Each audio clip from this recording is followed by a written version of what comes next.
dalam tulisan itu dikatakan kita akan membinasakan umat manusia melalui dengan merusak sel. Sel itu apa? Jaringan, ya.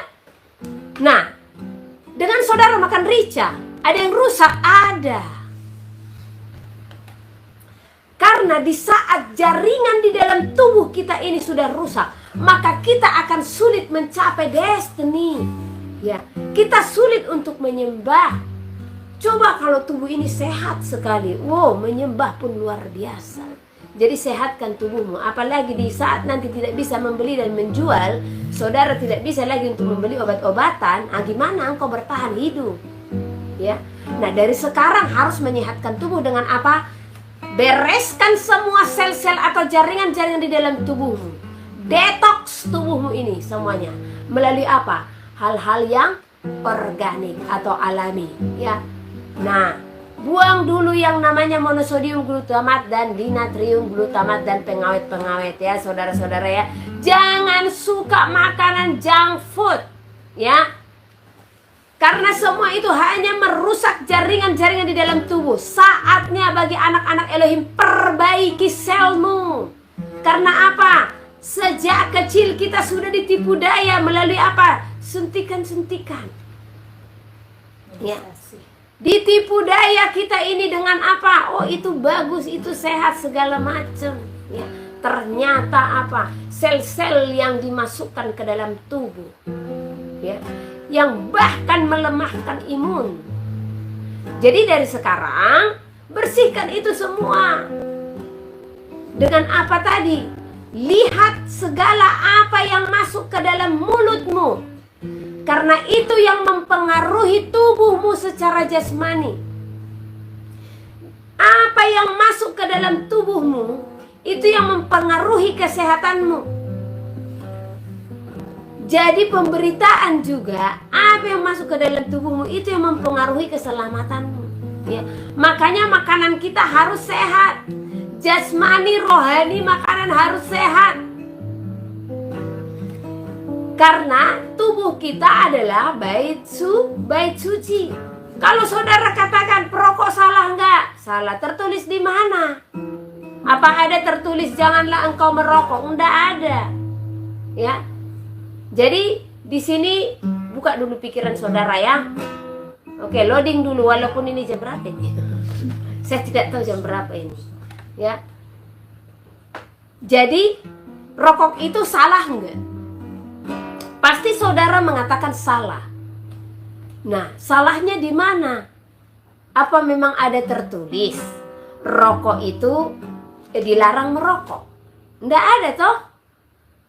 Tidak ada tertulis dari Kejadian sampai Wahyu dilarang merokok. Terus gimana, Bu? Bisa merokok? Ya tidak. Nah, kenapa tidak bisa merokok? Karena merokok itu adalah merusak bait suci. Nah, berarti rokok itu yang dimasukkan ke tubuh itu merusak bait suci. Nah, bait suci ini apa? Tubuh kita toh? Sekarang saya tanya, apa bedanya dengan saudara yang memakan, ya, penyedap-penyedap? Bukankah itu merusak bait suci? Jadi nggak ada bedanya saudara dengan perokok tadi yang memakan junk food, yang dimana itu merusak bait suci, merusak sel-sel darahmu, yang suka minum-minum seperti apa namanya itu, ya. Saya bilang itu pencuci kloset yang coklat-coklat warnanya. Kita tidak bisa sebut nama, ya. Nah, koko itu, ya, bukan si koko, ya. Nah, itu semua merusak bait suci. Jadi apa bedanya saudara yang suka makan makanan yang mengandung pengawet atau penyedap yang mengandung monosodium glutamat dan dinatrium glutamat, ya, apalagi yang mengandung pewarna, apalagi, ya, segala sesuatunya. Apa bedanya saudara dengan perokok? Nggak beda toh. Jadi jangan pemikiran kita sempit terhadap perokok. Lihat kita bahkan lebih dari perokok itu. Karena apa? Setiap hari masak, ya, sudah sayurnya sayur gedi yang mengandung paracetamol, terus dikasih Royco Masako, ya kan? Waduh, ya, hilang deh kandungan obatnya. Yang ada apa? Racunnya yang berjalan. Padahal obat tanaman-tanaman itu, ya, itu sesungguhnya mendesain bagi tubuh kita. Itulah yang akan menjadi obat dalam tubuh kita. Apa yang kita makan, itulah yang menjadi obat-obatan bagi tubuh kita. Datang saudara, ya, mau makan rendang, ya. Di rendang apa saudara? Kelapa yang dimasak, santan yang dimasak. Di saat santan dimasak, nah kandungannya apa? Wow, lemak jahat, ya. Jadi memang makanan itu di tidak enaknya lah sehatnya, di enaknya lah tidak sehatnya. Salah satu contoh, ya. Nasi enaknya itu di mana? Di saat dia masih hangat. Tetapi sehatnya di mana? Di saat dia sudah dingin, ya. Nah, santan enaknya itu di mana? Oh, di saat dia kita masak tuh, masak gulai, masak rendang, ya, enak.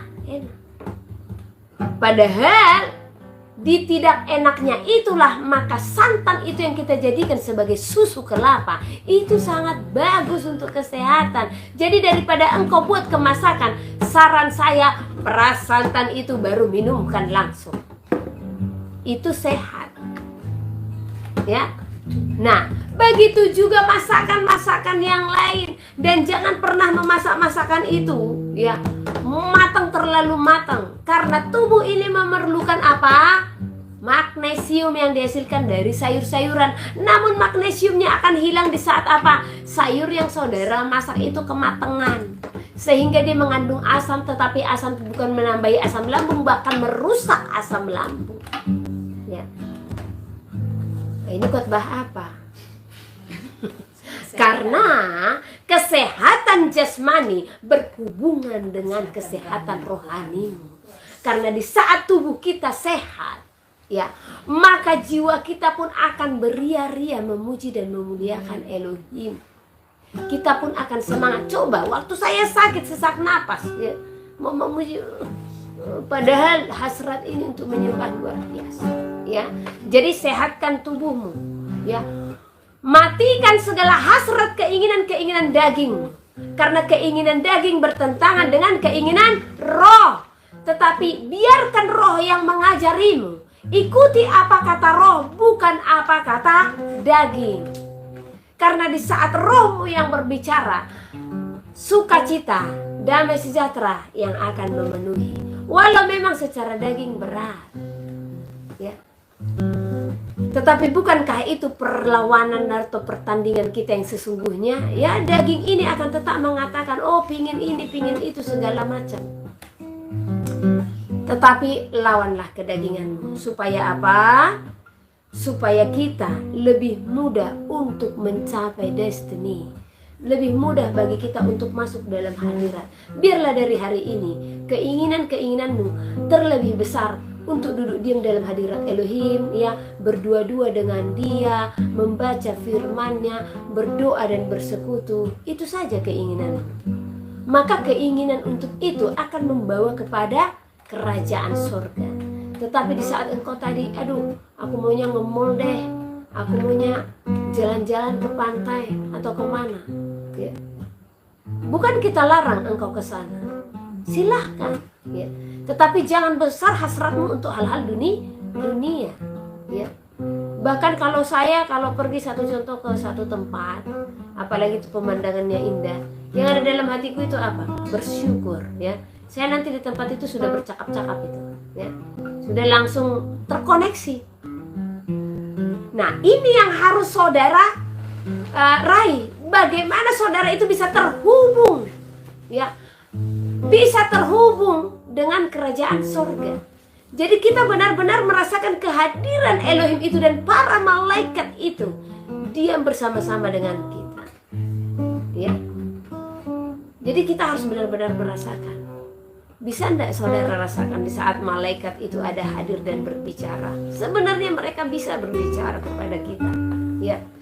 Saya punya pengalaman yang berbicara langsung itu kebanyakan itu malaikat, ya. Malaikat yang menghantarkan pesan Elohim kepada saya, ya. Nah, Dan di dalam pesan itu Yesus katakan, anakku sampaikanlah kepada seluruh umat. Yang menyampaikan itu adalah malaikat Gabriel. Nah, tetapi di saat pesan itu sudah sampai, ya, dan saya sudah catat semua, itu biasanya gerakan kepala saya selalu dibuat tertunduk, dan di saat tertunduk itu saya merasakan tangannya itu. Oke, sedikit lagi tambahan malam ini ya, karena akan berjalan. Bisa tidak kita rasakan Elohim itu secara fisik? Bisakah kita merasakan Roh Kudus itu secara jasmani? Saya katakan bisa, saudara. Ya. Masakan roh jahat bisa dirasakan secara jasmani, tetapi Roh Kudus tidak? Ya. Adakah cerita yang saudara tahu kalau roh jahat bisa dirasakan secara jasmani? Oh, banyak, saudara. Saya kasih contoh. Orang kesurupan itu dirasakan secara jasmani. Roh itu masuk ke dalam tubuh seseorang tadi, ya kan? Nah, hanya bedanya kalau dia sadar, dia lupa. Itulah kalau roh jahat. Kalau Roh Kudus yang masuk ke dalam tubuh kita, kita akan ingat semuanya. Hanya tubuh kita itu benar-benar ya dikuasai oleh dia, ya. Kalau sudah berbicara seperti ini kok saya rasanya sukacita gitu. Nah, ada pernah orang yang kita doakan. Dia cerita bagaimana dia pernah ditarik rambutnya di kamar mandi. Ada yang tarik rambutnya dan dia jatuh. Nah, ada lagi seorang ibu, dia ditampari, ada yang tampari di kamar mandi sampai berdarah hidungnya. Berarti kan secara fisik dirasakan. Kalian tahu kenapa reaksi-reaksi daripada iblis itu bisa dirasakan?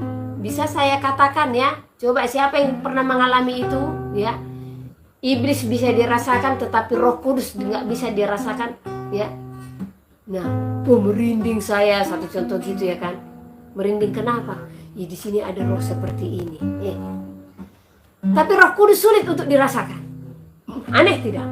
Tapi bagi dunia ini tidak aneh. Bagi saya itu aneh. Ya. Anehnya kenapa? Alangkah disayangkan masa kehadiran roh jahat bisa dirasakan, kehadiran Roh Kudus tidak bisa dirasakan. Jadi ada yang salah di sini. Beberapa hari lalu saya bahas ini sama si Manuel. Ya. Saya bilang, kenapa manusia bisa merasakan iblis secara jasmani? Saking dekatnya iblis itu kepada manusia, saking dekatnya manusia kepada iblis itu, sehingga iblis bisa menyentuh manusia. Orang dekat sekali, ya. Jadi supaya engkau bisa merasakan Roh Kudus, ya dekatkan dirimu kepada Roh Kudus itu. Ya, masakan iblis bisa kita rasakan, Roh Kudus tidak bisa kita rasakan. Saya bilang saya bisa merasakan Roh Kudus bahkan di saat saya dipeluk ya. Dipeluk di kiri, dipeluk di kanan, itu saya rasakan secara fisik. Makanya saya bilang mungkin bukan hanya saya yang merasakan itu. Bagaimana di saat saya meratap, di saat saya berpeluh, oh saya merasakan ada tangan yang menyentuh wajah saya mengatakan sabar. Nah, jadi kita bisa merasakan Roh Kudus itu, ya, di saat kita memang dekat dengan Dia. Jadi engkau yang merasakan hawa-hawa, aura-aura si jahat, ya, saya katakan bertobat. Jangan hanya si jahat itu yang bisa engkau rasakan, tetapi Roh Kudus tidak bisa engkau rasakan hadir di sisimu dan di sampingmu. Ya, itu perlu doa lebih dalam lagi. Oh Bapak, kenapa sih iblis bisa saya rasakan tetapi engkau nggak bisa saya rasakan? Perlu doa khusus itu. Ya, bukan saya tidak bisa rasakan kehadirannya si jahat, saya bisa rasakan. Kalau orang Batak bilang kalau melihat ada roh atau hantu seperti itu ya, kalau katanya itu berpapasan, oh pasti itu sakit. Dan memang terjadi. Banyak orang yang berpapasan dengan roh jahat atau saling melihat dengan roh jahat karena ada saja mata yang dipakai untuk hal itu ya. Sehingga mereka sakit. Adik saya pernah mengalami seperti itu. Setiap dia sudah melihat roh jahat, oh sakit, demam, ya. Setelah di dalam Elohim, apa yang saya lakukan? Pernah satu kali ibadah, ini malam gelap, saya merasakan ada si jahat berdiri di depan saya. Yang saya lakukan apa? Saya tabrak. Orang dia angin kok, roh. Kita punya daging, ya. Bukankah kita lebih besar daripada dia? Ya, itu kalau saudara paham tentang hal spiritual, ya. Kalau mau bicara seperti itu, silahkan datang ke sini. Kalau hal-hal seperti itu, ya Elohim bukakan, singkapkan, sehingga saya paham sekali. Yang saudara sebut hantu itu siapa, bagaimana? Jangan memberi label kepada setan, ya. Dengan saudara katakan, oh saya melihat ada roh Sinyi Roro Kidul segala macam. Aduh, pembodohan apa ini, saudara? Ya. Tidak ada namanya Sinyi Roro Kidul, tidak ada namanya siapa setan-setan yang dikasih nama Nyi Blorong, siapa lagi? Genderuwo, Tuyul, ya. Siapa lagi? Itu deh, Sundel Bolong, ya. Kuntilanak, kuntil bapak, mama, ya. Itu tidak ada. Yang ada itu siapa? Itu pekerjaan daripada iblis legion itu beserta antek-anteknya. Dan mereka akan menyerupai seperti apa yang saudara kasih label. Jadi yang kasih nama mereka itu sebagai kuntilanak, genderuwo itu siapa? Manusia yang buat nama itu. Sehingga mereka pun ada mewujudkan diri mereka sesuai dengan apa yang ada di dalam pikiran manusia. Makanya jangan heran tiba-tiba saudara melihat ada roh, ya. Oh, itu nenek kita itu berdiri. Mak, nenek kita datang katanya. Dia senyum sama aku. Oh, mana ada. Tetapi tipu daya dan tipu daya akan dilakukan untuk menyesatkan umat manusia. Jadi kalau engkau yang masih takut akan hantu, bertobat saudara. Nggak ada hantu, setan yang ada. Ya, iblis. Karena tugas mereka mencuri sukacita, membuat saudara takut. Ya, sehingga bisa nanti tiba-tiba menyerupai nenek-nenek. Jadi kalau sudah mengaku hamba Elohim tapi hanya, oh saya pernah ke rumahnya, saya lihat ada nenek-nenek, kayak kemarin ya ada rumah. Bu, apa yang kau lihat di rumahku? Saya bilang, nggak ada. Apa yang ada di rumah? Nyaman saja saya. Padahal ada dulu pernah datang ke sini, dilihat entah nenek-nenek atau apa dibilang ya. Saya bilang mungkin itu di matanya. Ya. Nah, kalaupun itu berupa nenek-nenek, dan kita katakan kepada orang yang kita layani, ada nenek-nenek berdiri di situ. Ini namanya kurang pengetahuan. Ini seorang hamba yang harus belajar tentang hal-hal spiritual itu. Ya. Nggak ada itu yang namanya Nyi Roro Kidul. Ya. Nggak ada itu yang namanya genderuwo, kuntilanak, pocong, apa lagi. Tetapi perwujudan mereka ada. Tetapi bentuk-bentuk mereka siapa yang buat? Imajinasi manusia, ya. Saudara mengimajinasikan sundel bolong itu perutnya bolong, ya kan? Kalau pocong itu diikat rambutnya, apanya segala macam. Kalau tuyul itu ya kecil, orangnya bukan orangnya, setannya. Kecil setannya dan juga mencuri. Ya ada. Iblis juga berkuasa atas dunia, jangan salah, mereka pun mampu melakukan, ya. Jangankan jadi Nyi Roro Kidul, ya. Ular saja bisa dihadirkan penyihir Firaun. Itu yang sudah makhluk hidup yang kelihatan wujudnya. Apalagi kalau yang tidak kelihatan, yang hanya berupa roh. Ya. Itu ular penyihir Firaun itu bahkan bisa dipegang dengan tangan. Jadi ngapain heran kalau tiba-tiba melihat ada penampakan sosok nenek moyang muncul di hadapanmu. Ya bisa saja. Ya. Tetapi ingat, itu bukan untuk ditakuti. Tetapi bahkan di saat ada seperti itu, di sanalah kegerakanmu harus berjalan. Doa peperangan, ya, langsung perangi. Di dalam mimpi saya saja pernah datang ibuku, mamaku, ya. Bahkan bermimpi pun saya usir, ya, karena saya tahu tidak ada hubungan antara yang hidup dengan yang mati. Kalau dia mati di dalam keadaan tidak berkenan, maka dia harus mempertanggungjawabkan segala perbuatan-perbuatannya selama berada di dalam bumi. Ya. Kalau dia matinya berkenan, maka dia bersama-sama dengan Bapa. Mereka tidak akan turun lagi ke bumi menampakkan diri. Ya. Lihat dulu rumahku. Rumahku sudah penuh dengan rumput-rumput. Dan rumahku itu tidak layak. Sehingga keturunan-keturunannya, mari kita bersepakat. Opung kita, nenek moyang kita sudah datang ke dalam mimpi.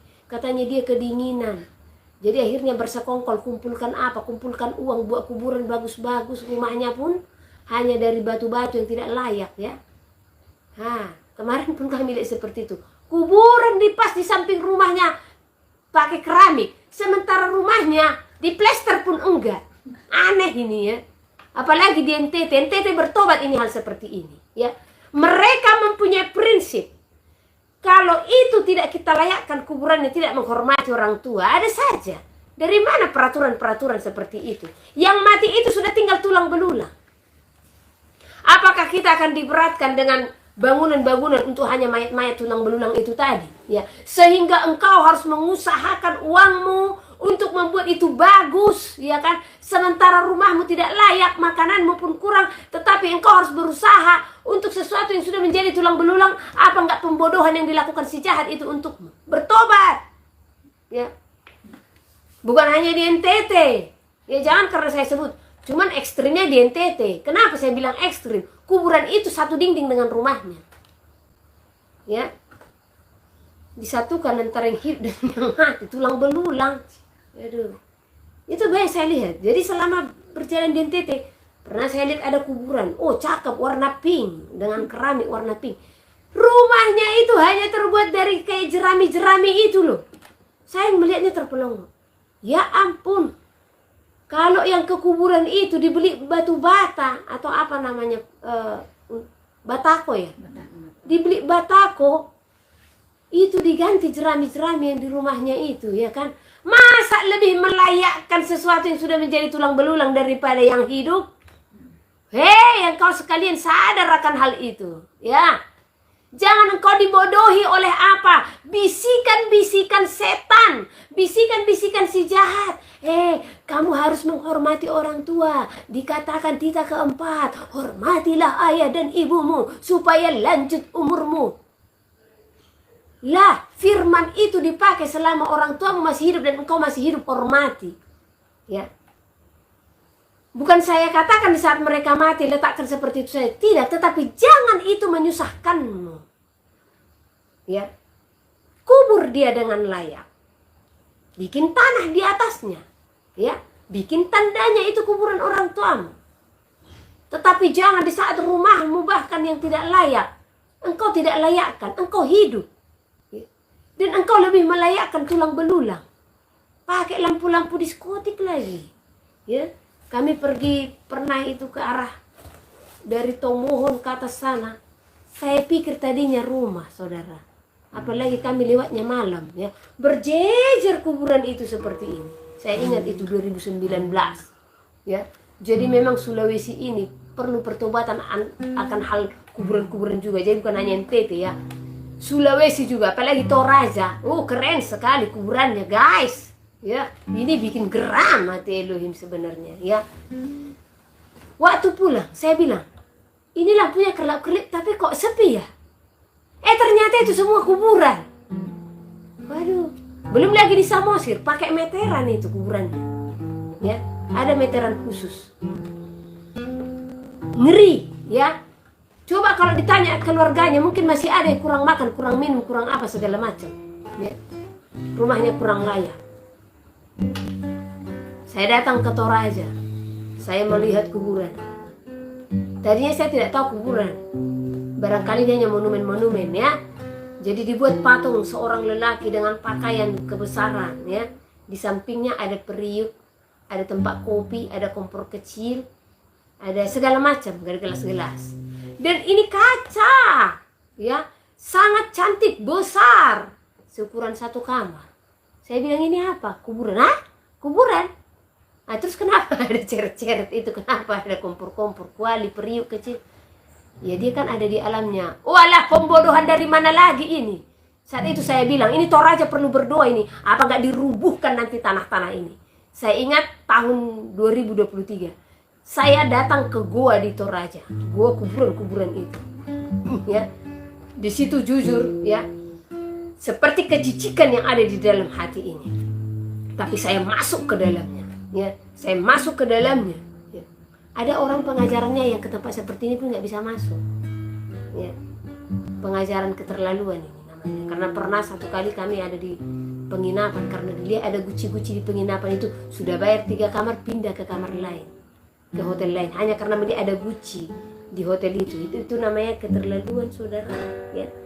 Nah jadi saya masuk, saya bilang sama pemandunya, ini banyak sekali koin-koin ini, banyak rokok ini, apa ini ya. Nah, dia sudah mulai gentar, kenapa? Saya tendangin yang ada di dalam itu ya. Kenapa? Karena saya tahu itu kedurhakaan di hadapan Elohim. Masa kepercayaan kita sudah mati, dia sudah disalibkan ya, masih percaya hal-hal seperti itu? Saya bilang berdoa Pak. Itu 2023 itu. Bulan berapa saya? 2020. Enggak. Oh iya 2023 ya, yang keliling Sulawesi itu. Ya. Saya katakan berdoa Pak. Kenapa? Kalau ini masih dipertahankan di tanah Toraja ini, lihat banyak nanti akan roboh tanah-tanah yang di sini, longsor tanah-tanah yang di sini. Terjadi longsor juga memang. Ya. Tapi bukannya kita menyukakan hal itu, tetapi biarlah kiranya menjadi pertobatan ya. Masa rumah ada lagi satu lagi, rumah kuburan ada satu lagi, lengkap dengan lemari kaca. Ya, sudah kaca di awalnya, lemari kaca di dalam, isinya apa? Peralatan-peralatannya, ada tas, sepatu, segala macam. Ya, ada fotonya terpampang. Ya, ada bunga-bunga. Oh, sangat cantik. Saya bilang ini apa? Kuburan. Ih, kenapa? Ya, ini menggambarkan kehidupannya dulu Anta Sosialita. Bertobat ya. Seluruh umat manusia, di saat engkau mempercayai hal-hal seperti ini, ingatlah, kegeramanlah yang engkau datangkan. Di saat engkau mempercayai hal-hal yang menyangkut roh-roh leluhur nenek moyangmu, bahkan mempercayai ya, dengan engkau datang mempersembahkan segala sesuatu ke kuburan itu, alangkah durhakanya engkau di hadapan Elohim dengan segala perbuatan-perbuatanmu. Bertobat, saya sampaikan kepada saudara, bertobat engkau yang mau datang ke kuburan melakukan hal-hal yang tidak berkenan di hadapan Elohim. Jika engkau punya alasan, ya kami berdoa di sana, apa yang kau doakan di sana itu sudah tinggal tulang belulang. Apa tidak cukup rumahmu? Apa tidak cukup bait suci, tempat untuk berdoa sehingga engkau bisa berdoa pergi ke kuburan? Kurang kerjaan itu namanya. Berdoa harus ke kuburan. Kalau engkau sebatas membersihkannya, saya tidak melarang.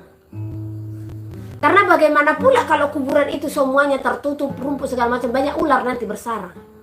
Ya. Tapi bersihkanlah itu. Sebagai tanda engkau memiliki sanak saudara. Ya. Ada bapak, ada ibu yang melahirkanmu dan membesarkanmu. Ada nenek moyangmu yang melahirkan ayah dan ibu. Jadi hanya sebatas pengenalan saja. Bukan hal-hal yang harus engkau percayai supaya roh mereka melindungimu. Waduh, dari mana ini? Bagaimana roh nenek moyangmu yang sudah mati bisa melindungimu? Kepercayaan apa ini? Ya, bertobat. Jadi wilayah-wilayah di Indonesia yang mempercayai roh-roh leluhur, saya sampaikan kepada saudara, kedurhakaan yang engkau lakukan di hadapan Elohim di saat engkau masih mempersembahkan segala sesuatu ke kuburan-kuburan, membawa segala sesuatu ke kuburan-kuburan. Pendurhakaanlah yang kau lakukan di hadapan Elohim. Jadi bertobat dan jangan mau ditipu si setan, jangan mau ditipu si iblis dengan apa? Ya. Rumah tulang belulang begitu layaknya engkau buat, pakai lampu-lampu, pakai keramik, pakai kaca, tetapi rumahmu sendiri engkau yang hidup tidak layak. Pembodohan itu namanya. Mau saudara sumpahin saya karena menyatakan ini, saya siap akan hal itu karena saya percaya sumpahmu pun itu akan jauh terbuang ke tubir laut. Karena apa? Elohim di pihakku untuk menyampaikan hal ini. Tidak ada kuasa yang melebihi kuasa Bapa yang bertahta di dalam kerajaan sorga. Dan di dalam kuasa itulah saya berbicara kepadamu. Alangkah durhakanya engkau yang memberikan persembahan-persembahan kepada roh-roh leluhurmu, yang membawa sesajen-sesajen kepada kuburan-kuburan, yang percaya kepada roh-roh orang mati. Engkau adalah pendurhaka-pendurhaka di hadapan Elohim. Bukan saya menghakimi saudara, Tetapi segala yang menyangkut kegeraman di hadapan Bapakku, saya pun akan tegas untuk menyampaikan ini kepada saudara. Dan saya pun akan menentang saudara dengan perbuatan-perbuatanmu yang sangat melukai hati Bapa. Karena semuanya itu adalah sama dengan penyembahan berhala. Bukankah penyembahan berhala ini yang sangat dicekam, yang sangat menggeramkan hati Bapa, yang memisahkan antara Bapa dengan umat manusia?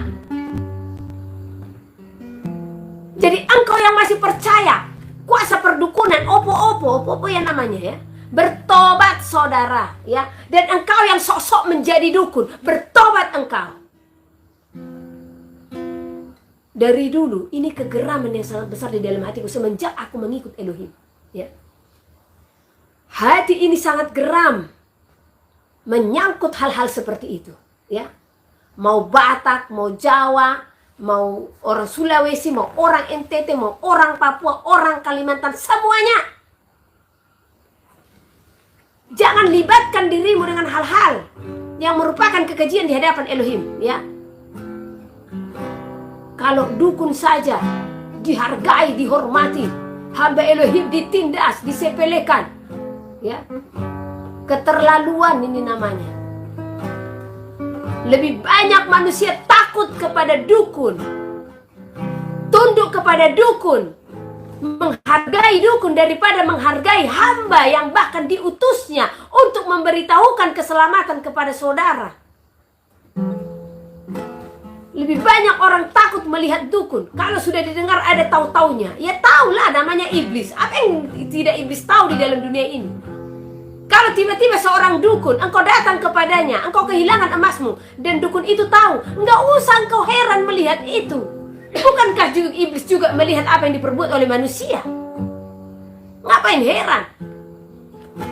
Jangankan hal itu, bahkan iblis juga ada kalanya mengungkapkan kasus-kasus bahkan yang tersembunyi, yang dipandang manusia seolah-olah itu hebat ya. Bahkan kasus pembunuhan pun ada yang dibukakannya.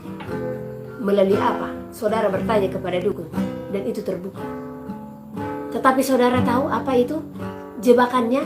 Sehingga manusia percaya kepada dukun. Itu jerat. Jadi nggak usah heran kalau dukun tahu, nggak usah. Hati-hati jerat yang dipasangkan kepadamu yang memperlihatkan seolah-olah itu baik, tetapi menjeratmu kepada kebinasaan. Jadi kalau engkau katakan sudah kenal Elohim, tetapi engkau masih mempercayai hal-hal leluhur ya, ada pesta nanti untuk bongkar kuburan, pindahkan tulang, engkau pun terlibat di dalamnya. Oh, bertobat engkau, bertobat engkau.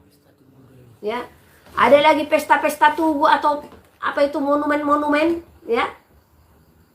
Engkau pun berpesta pora di dalamnya, bertobat engkau. Ya.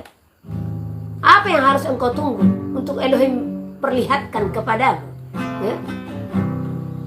Janganlah engkau membuat patung yang menyerupai manusia, dan janganlah engkau sujud dan menyembah kepadanya.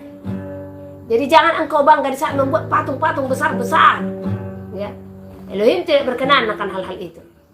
Yang Elohim inginkan, bagaimana tingginya hatimu, hasratmu untuk datang duduk diam dalam hadiratnya. Hanya itu yang diinginkan Elohim daripadamu. Bukan di saat engkau membuat tugu-tugu, monumen-monumen atau patung-patung ya. Bukan itu yang diinginkan oleh Elohim kepadamu. Dan lebih jahatnya lagi ya, banyak yang menyatakan diri sebagai tokoh-tokoh gereja, penetua-penetua gereja, tetapi rokok tidak dilepas ya. Ini banyak saya temukan bahkan di gereja-gereja yang berbau Protestan. Ini banyak pengerjanya ya, sintuanya, penatuanya ya, bahkan pendetanya pun merokok. Apa ini? Pengajar apa ini? Apa nggak takut kalian itu kepada Bapa? Apa nggak takut kalian itu kepada yang berkuasa? Ngapain berdiri di altar? Jikalau engkau masih sanggup melakukan hal itu, nggak usah jadi sintua, nggak usah jadi penetua, nggak usah jadi ketua jemaat. Kalau rokok pun tidak bisa kau lepas. Dan terlebih lagi, engkau mengaku Elohim berfirman kepadaku, atau engkau mengaku suara Tuhan kepadaku.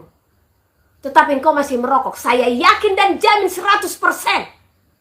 Selama rokok itu masih menjadi kenikmatan dalam hidupmu, tidak akan mungkin Elohim itu berfirman kepadamu. Tidak akan pernah. Spirit rokok itu sama dengan spirit perzinahan, spirit kemarahan. Itu satu paket. Makanya kalau perokok orangnya keras kepala, perokok orangnya pemarah, dan identik dengan dosa zina.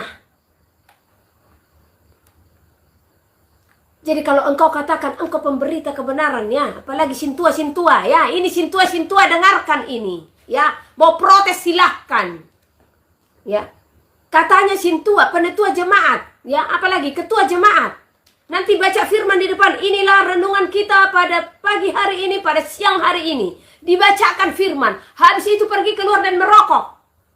Oh, menghina Elohim, engkau menghina tahta kemuliaannya.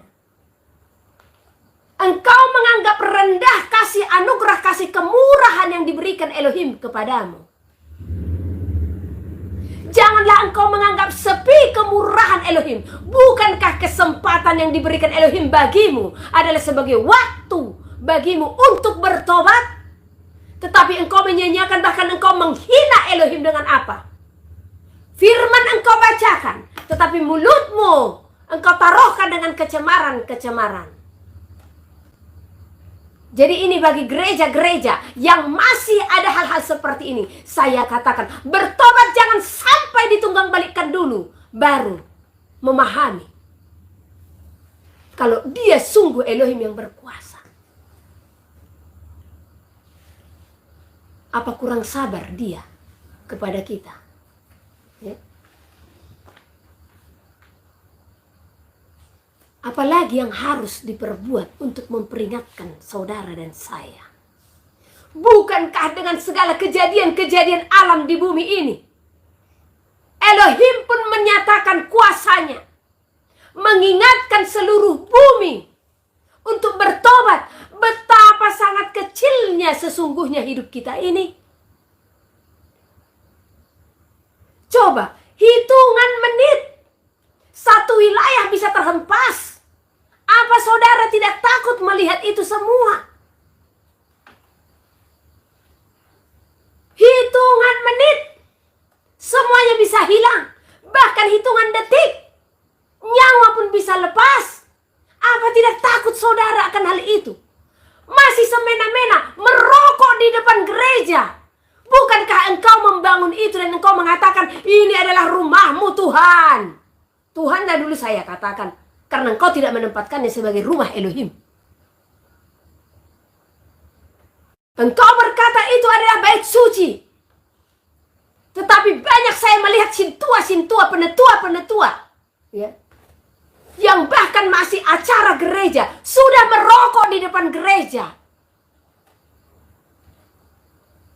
Pendurhaka-pendurhakalah orang-orang seperti ini di hadapan Elohim yang menghina kemuliaannya. Bayangkan apa bedanya saudara dengan mereka-mereka yang menjadikan bait suci sebagai sarang penyamun. Di saat engkau merokok di depan gereja, engkau menjadikan bait suci sebagai sarang penyamun.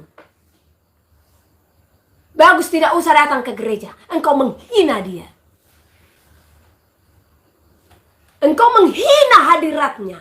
Engkau menghina tempat kudusnya.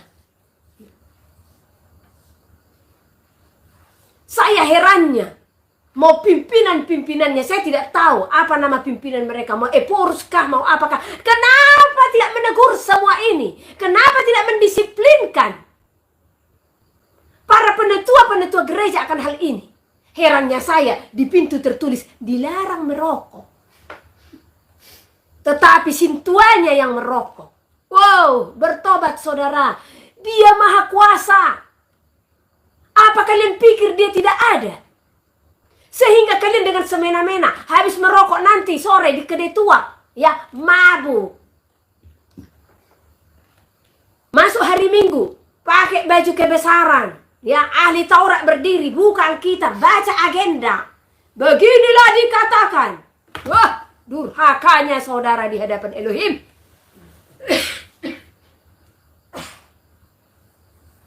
Masih kau katakan,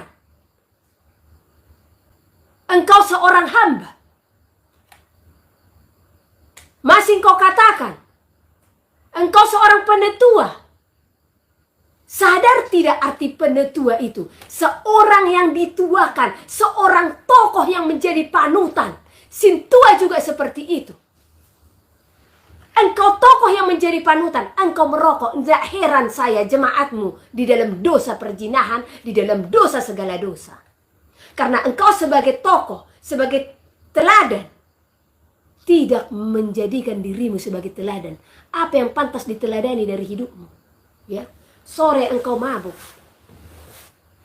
Di gereja, di luar engkau merokok, ya. Agak bosan sebentar di dalam, ya. Kira-kira kok pendetanya agak sedikit membosankan, ya. Keluarlah dulu, udah sedikit ngantuk katanya. Diisapkan dulu. Oh, geram hati ini melihat para perokok-perokok ini, ya. Bertobat saudara. Lepaskan rokok dari sekarang. Jangan katakan dicoba. Semakin kau mencoba, semakin jatuh kau ke dalam pencobaan. Ya. Jadi kalau engkau sintua yang mendengarkan ini, sampaikan ini kepada sintua-sintua yang lain. Kalau engkau penetua atau ketua jemaat mendengarkan, sampaikan hal ini kepada ketua jemaat-jemaat yang lain. Supaya apa? Mereka mengerti arti bait suci.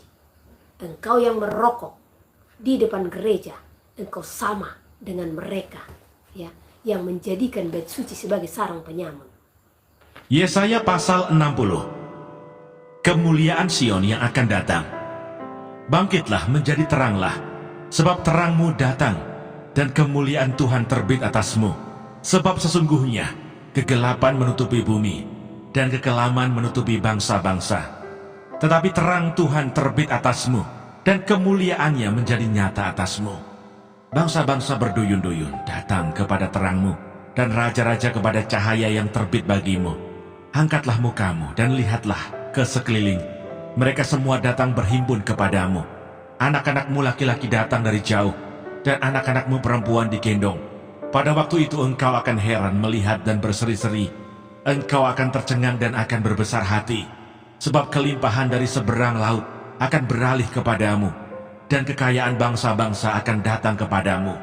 Sejumlah besar unta akan menutupi daerahmu, unta-unta muda dari Midian dan Eva. Mereka semua akan datang dari Sheba, akan membawa emas dan kemenyan, serta memberitakan perbuatan masyhur Tuhan. Segala kambing domba Kedar akan berhimpun kepadamu. Domba-domba jantan Nebayot akan tersedia untuk ibadahmu. Semuanya akan dipersembahkan di atas mezbahku sebagai korban yang berkenan kepadaku. Dan aku akan menyemarakkan rumah keagunganku. Siapakah mereka ini yang melayang seperti awan dan seperti burung merpati ke pintu kandangnya? Sungguh, akulah yang dinanti-nantikan pulau-pulau yang jauh. Kapal-kapal Tarsis berlayar di depan untuk membawa anak-anakmu laki-laki dari jauh. Perak dan emasnya dibawa serta untuk nama Tuhan Allahmu, dan oleh karena yang Maha Kudus Allah Israel, sebab Ia mengagungkan engkau. Orang-orang asing akan membangun tembokmu, dan raja-raja mereka akan melayani engkau. Sebab dalam murkaku, aku telah menghajar engkau, namun engkau telah berkenan untuk mengasihani engkau. Pintu-pintu gerbangmu akan terbuka senantiasa, baik siang maupun malam tidak akan tertutup, supaya orang dapat membawa kekayaan bangsa-bangsa kepadamu. Sedang raja-raja mereka ikut, digiring sebagai tawanan. Sungguh, bangsa dan kerajaan yang tidak mau mengabdi kepadamu akan lenyap. Bangsa-bangsa itu akan dirusak binasakan. Kemuliaan Libanon, yaitu pohon sanobar, pohon berangan, dan pohon cemara, akan dibawa bersama-sama kepadamu untuk mempersemarak tempat bait kudusku, sebab aku hendak memuliakan tempat kakiku berjejak. Anak-anak orang-orang yang menindas engkau akan datang kepadamu dan tunduk, dan semua orang yang menista engkau akan sujud menyembah telapak kakimu. Mereka akan menyebutkan engkau kota Tuhan, Sion milik yang Maha Kudus, Allah Israel, sebagai ganti keadaanmu dahulu ketika engkau ditinggalkan, dibenci, dan tidak disinggahi seorang pun. Sekarang aku akan membuat engkau menjadi kebanggaan abadi, menjadi kegirangan turun-temurun. Engkau akan mengisap susu bangsa-bangsa dan akan meminum susu kerajaan-kerajaan. Maka engkau akan mengetahui bahwa akulah Tuhan, Juru Selamatmu, dan Penebusmu yang Maha Kuasa, Allah Yakub. Sebagai ganti tembaga, aku akan membawa emas, dan sebagai ganti besi, aku akan membawa perak. Sebagai ganti kayu tembaga, dan sebagai ganti batu besi, aku akan memberikan damai sejahtera dan keadilan. Dia akan melindungi dan mengatur hidupmu. Tidak akan ada lagi kabar tentang perbuatan kekerasan di negerimu, tentang kebinasaan atau keruntuhan di daerahmu. Engkau akan menyebutkan tembokmu selamat, dan pintu-pintu gerbangmu pujian. Bagimu matahari tidak lagi menjadi penerang pada siang hari, dan cahaya bulan tidak lagi memberi terang pada malam hari. Tetapi Tuhan akan menjadi penerang abadi bagimu, dan Allahmu akan menjadi keagunganmu. Bagimu akan ada matahari yang tidak pernah terbenam, dan bulan yang tidak surut. Sebab Tuhan akan menjadi penerang abadi bagimu, dan hari-hari perkabunganmu akan berakhir. Pendudukmu semuanya orang-orang benar. Mereka memiliki negeri untuk selama-lamanya. Mereka sebagai cangkokan yang kutanam sendiri untuk memperlihatkan keagunganku. Yang paling kecil akan menjadi kaum yang besar, dan yang paling lemah akan menjadi bangsa yang kuat. Aku Tuhan akan melaksanakannya dengan segera pada waktunya.